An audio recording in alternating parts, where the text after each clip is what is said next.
ಇವ್ರು ಕಾಲು ಇಟ್ರು ಅಂದ್ರೆ ಅದೇ ರೋಡು. ಈ ನನ್ನ ಮಕ್ಳಿಗೆ ಬಯೋಡಾಟ ಬೇರೆ ಕೇಡು. ಯೌವನದ ಹೊಳೆಯಲ್ಲಿ ಹಳೆ ಬೋಟು, ಬೋಟಲ್ಲಿ 108 ಹಳೆ ತೂತು.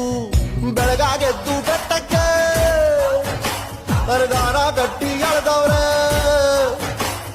ಓಡುತ್ತಿದ್ದ ಕಾಲಕ್ಕೆ ಕಾಲು ಅಡ್ಡ ಇಟ್ಟವ್ರೆ. ಅನ ಸಿನ್ನು ತಿಂದ್ರು ತಾಲೆ ನೋಯ್ತವೆ.